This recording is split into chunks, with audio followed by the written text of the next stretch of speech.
Bismillahirrahmanirrahim. Assalamu alaikum guys. Hope you all are doing well. It's Dr. Ishmael Abbas here and today is my topic to explain how to study journal anatomy.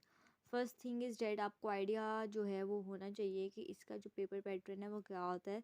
इसमें से आपके पास जो है ना वो 10 MCQs must आते हैं and 1 in 2 SCQ। कभी कभी एक भी आ जाता है, इट्स योर लक कि एक आ जाए, अदरवाइज़ आपको 2 भी आ जाते हैं SCQs। ठीक है, तो अगर आप जर्नल एनाटमी को अच्छे से कर लेते हो तो आपका जो मेजर जो है ना हिस्टोलॉजी का portion that is covered.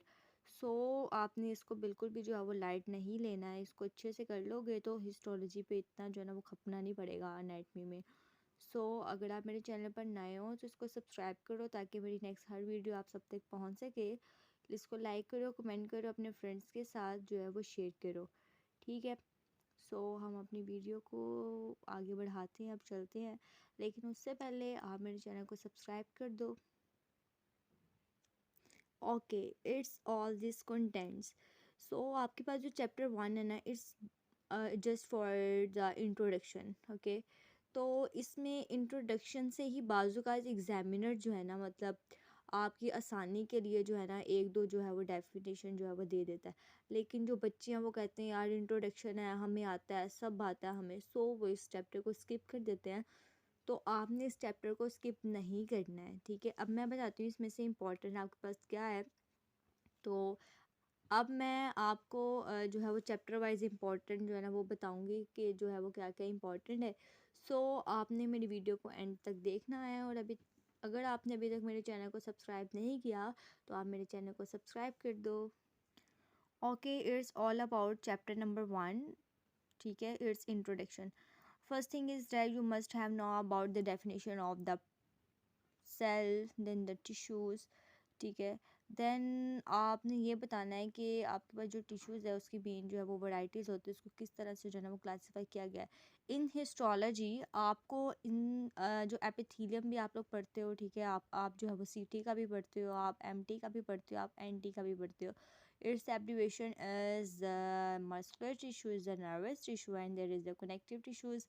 Okay, then आपको ऑर्गन की डेफिनेशन मस्ट आनी चाहिए क्योंकि एग्जामिनर आपसे जो है ना वो वाइवा में इसका क्वेश्चन पूछ लेते हैं। देन व्हाट इज़ एनाटमी, आप ह्यूमन के जो है वो बॉडी स्ट्रक्चर को इसमें स्टडी करते हो, आइदर वो प्लांट के हो या एनिमल्स के हो। ठीक है, उसको आप जो है वो स्टडी करते हो, उसे हम एनाटमी कहते हैं। और स्पेशली अगर आप डॉक्टर MBBS के हो, BDS के हो, DPT के हो, MIT को, आपको नॉर्मली जो है ना वो जो है वो पढ़ाई जाती है, that is the human anatomy. लेकिन अगर मतलब आप जो है वो BS जो है वो बॉटनी वगैरह कर रहे हो तो उसके लिए आपको जो है ना वो प्लांट्स का पढ़ाया जाता है इस तरह से। ठीक हो गया, अब नेक्स्ट हम बढ़ते हैं। ओके, नेक्स्ट आपके पास आ जाता है हिस्ट्री ऑफ एनाटमी। ये आपने बिल्कुल नहीं पढ़ना, ये जस्ट टाइम वेस्ट है। ओके, नेक्स्ट आपने जो पढ़ना है वो मैं आपको बताती हूँ। Okay, it is the important thing that is the branches of anatomy. Its first is the gross anatomy, histology, embryology, and there is last is the neuroanatomy. अब इसकी आपने डेफिनेशंस को अच्छे से कर लेना है। ठीक है, और ये डेफिनेशंस आपसे जो है वो वाइवा में जो है वो पूछी जाती हैं। इन देयर हिस्टोलॉजी, ये लास्ट में आपको जो है मैंने जो है वो टिश्यू जो है वो स्पेसिमेन से यार port without in special chemicals called the fixatives, ये आपने डेफिनेशन अच्छे से कर लेनी है। ये MCQs में आती हैं एज इट इज़, यहाँ की आपके पास जो है ना वो लाइंस आएंगी। ठीक है, मस्ट डू इट, आपने इसको मस्ट देख लेना है। Next is the thing that is जो है वो स्टेन्स की आपको मिलेगी डेफिनेशन। ठीक है, वो मैंने आपको बताया हिस्टोलॉजी जब आप पढ़ोगे उसकी डेफिनेशन के बाद उसका लास्ट जो पैराग्राफ है वहाँ पर जो है वो 3 आपके पास डेफिनेशन होंगी, उसको अच्छे से कर लेना। That next thing is that the embryology, इसकी डेफिनेशन को आपने अच्छे से देख लेना। Next is the neuro anatomy, इसकी डेफिनेशन को आप देख लेना जिसमें हम जो है नर्वस जो है वो सिस्टम के बारे में पढ़ते हैं। अदर ब्रांचेस जो एनाटमी की है उसकी तरफ हम बढ़ते हैं। ये जो पीछे मैंने आपको बताई है ना, ये SCQ भी आ जाता है, लेकिन इसकी जो लाइंस है ना एज इट इज़ MCQs के लिए that is very very important.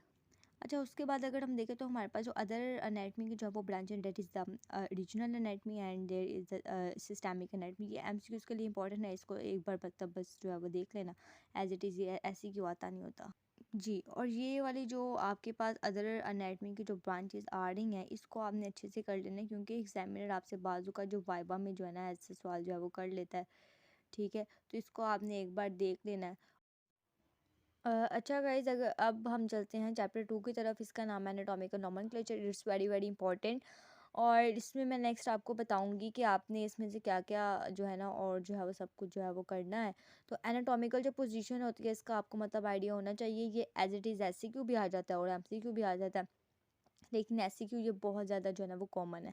Then the planes of the body, very very important. अगर आप डीपीटी के हो ना स्टूडेंट, तो आप इसको यहाँ से अच्छे से कर लो। देन आपको जो डीपीटी में जो है आपके पास जो है वो काइनेजोलॉजी एक सब्जेक्ट आता है, उसका चैप्टर नंबर 1 है ना, उसमें ये आपको लाजमी जो है ना वो पढ़ने पड़ेंगे। अब देखना ये आपके लिए किस तरह हेल्पफुल होंगे अगर आप इसको याद कर लोगे। First one is the median plane, the second one is the coronal plane, and the other hand then is the transfer plane. Okay, बस आपने इसको यहाँ तक ही करना है। इसकी जस्ट जो है वो डेफिनेशन आपको पता होना चाहिए। और ये एससीक्यू बहुत इंपॉर्टेंट है और एमसीक्यू भी बहुत इंपॉर्टेंट है। एमसीक्यू तो हद से ज़्यादा इंपॉर्टेंट है ना, और ये आपको मस्ट आएगा। ठीक है, okay guys, it's my notes. What is the difference between the dorsal and the ventral? अच्छा, अब आप में से जो है वो बहुत से बच्चे ऐसे होंगे जो कह रहे होंगे हमने क्या करना है कि वाइवा के वक्त में वाइवा के क्वेश्चन याद कर लेंगे। तो बच्चों, इट्स इम्पॉसिबल। ठीक है, आपके पास एक वीक का गैप मस्ट आता है, लेकिन उसमें मतलब आपने जो चीज़ें जो हैं वो छोड़ी होंगी, तो ऐसा होता नहीं है कि आपसे वो हो जाए कवर। सो आपने सब कुछ साथ साथ करना है, और कभी भी एक दिन का काम दूसरे दिन पे कभी नहीं छोड़ना। कुछ भी हो आपने अपना काम 100% देना है। ठीक है, अल्लाह ताला पर बाकी छोड़ दो, अल्लाह ताला कभी भी आपकी मेहनत को ज़ाया नहीं करते। ठीक है, नेक्स्ट आपने क्या करना है, डॉर्सल और वेंट्रल में डिफरेंस बताना है। नेक्स्ट आपको पता होना चाहिए, next you have must to do this table, that's enough for all of you। ठीक है, आपने जस्ट जो आपके पास ये टेबल में शो कर रही हूँ, आपने जस्ट जो है ना वो यही कर लेना है। ठीक है, उसके बाद जो आपके पास नेक्स्ट थिंग आ जाती है, दैट इज़ द क्रेनियल। इसको आपने एक दफ़ा देखना, बस ये एज सच इतना इम्पोर्टेंट नहीं है। ठीक है, ये जस्ट एमसीक्यूज में आता है। सो नेक्स्ट आपके पास स्टार्ट हो जाती हैं द टर्म्स ऑफ मूवमेंट। ठीक है, इसमें आपके पास फ्लेक्शन है, एक्सटेंशन है, एबडक्शन है। ठीक है, एडिडक्शन है। उसके बाद जो है वो सरकमडक्शन है, मीडियल रोटेशन है। ठीक है, उसके बाद जो है वो लेटरल रोटेशन है।